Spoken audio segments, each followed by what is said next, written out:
Hi అండి, welcome to Preethi channel. ఎలా ఉన్నారు? ఈరోజు నేను మన ఛానల్లో చెప్పబోయేది నిమ్మకాయ కారం రెసిపీ. చాలా టేస్టీ అండ్ స్పైసీగా వేడివేడి అన్నం, ఇడ్లీ, టిఫిన్స్ దేంట్లోకైనా సూపర్ కాంబినేషన్ అండి. ఒకసారి ట్రై చేయండి. ఇప్పుడు నిమ్మకాయ కారంకి మనం వాడే ఇంగ్రీడియంట్స్ కూడా చాలా తక్కువ అండి. నిమ్మకాయ పచ్చడికి మళ్ళీ చాలా బాగుంటుంది.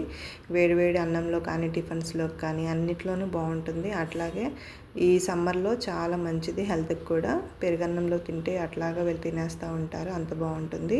ఈ రెసిపీ కోసం ముందుగా మనకు కావాల్సింది, నేను ఇక్కడ ఒక అరడజన్ నిమ్మకాయలు తీసుకున్నానండి.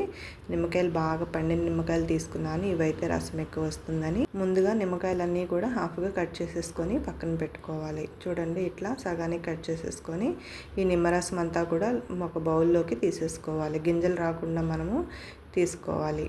అది వడగట్టే స్ట్రైనర్తో కానీ ఇట్లా నిమ్మరసం కట్ చేసుకునే దాంతో కానీ నిమ్మరసాన్ని తీసుకోవచ్చు.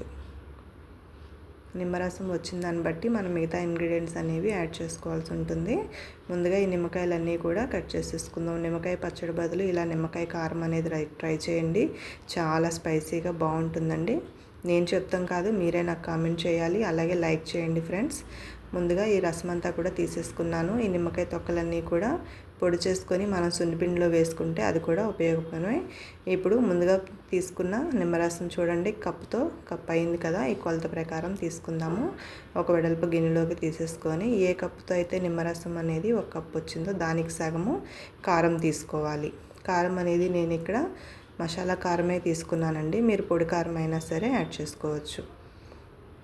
కారం ఎంత తీసుకున్నామో దానికి సగము సాల్ట్ తీసుకోవాలి. అంటే నిమ్మరసానికి 1/4 సాల్ట్ ఉండాలి. ఇలా మొత్తం అన్నీ వేసుకున్న తర్వాత స్పూన్తో మొత్తం అంతా కూడా బాగా కలిపేసుకోవాలి. లోపల ఉండలు లేకుండా బాగా స్మూత్గా కలిపేసుకోవాలి. ఇప్పుడు ఇందులోకి ఒక 8 నుంచి ఒక 10 వరకు పచ్చిమిర్చి తీసుకోవాలి. ఇవి బాగా కారం ఉన్నాయి కాబట్టి నేను ఇక్కడ 8 తీసుకున్నాను. వీటిని మనకు నచ్చిన సైజులో ఇలాగా కట్ చేసుకోవాలి.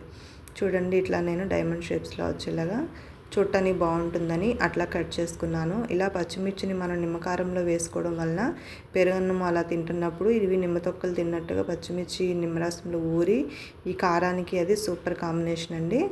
ఇప్పుడు మొత్తం పిండి కలిపేసుకున్నాం కదా, కారం ఇవన్నీ కూడా లాస్ట్లో కాస్తంత పసుపు యాడ్ చేసుకొని పసుపు కూడా బాగా కలిపేసుకోవాలి. చూడండి, ఈ థిక్నెస్ వచ్చింది. ఇవన్నీ కూడా కారము, ఉప్పు ఇవన్నీ వేయటం వలన. ఇప్పుడు ఇలా మొత్తం అంతా కూడా బాగా కలుపుకున్నాక ఇప్పుడు కట్ చేసి పెట్టుకున్నాం కదా పచ్చిమిర్చిని కూడా వేసేసుకోవాలి. ఇలా వేసేసుకొని నిమ్మకాయ కారాన్ని రెడీ చేసుకొని గాజు సీసాలో పక్కన పెట్టుకున్నాం అనుకోండి, ఒక 4 రోజులకి ఈ పచ్చిమిర్చి అంతా కూడా మెత్తబడిపోతుంది. చాలా టేస్టీగా ఉంటుంది. అప్పుడు 4 డేస్ తర్వాత నుంచి మనము ఈ రెసిపీ అనేది తినడానికి పనిచేస్తుంది. అంటే ముందుగా అయితే పచ్చిమిర్చి పచ్చిగా ఉంటుందని, 4 రోజుల తర్వాత అయితే పచ్చిమిర్చి అంతా కూడా మెత్తగా అయిపోయి మంచి టేస్టీగా ఉంటుంది. పెరుగన్నంతో మిర్చి నంచుకున్నారనుకోండి, సూపర్ స్పైసీగా ఉండాల్సిందే. ఇంకెందుకు ఆలస్యం, మీరు కూడా ట్రై చేసి రెసిపీ మీకు ఎలా అనిపించిందో నాకు కామెంట్ చేయండి. ఇలా మొత్తం కలిపేసుకున్న తర్వాత కాస్తంత ఆయిల్తో మనము పోపు పెట్టుకున్నాం అనుకోండి, ఈ మిశ్రమం అనేది మనకి పాడవకుండా ఉంటుంది. ఆయిల్లో కొంచెం ఫ్రై చేసుకుని తాలింపు దినుసులన్నీ వేసేసుకొని, ఇంగువ అయితే మాత్రం ఒక 1/2 స్పూన్ వరకు ఇంగువ ఎక్కువ యాడ్ చేసుకోవాలండి.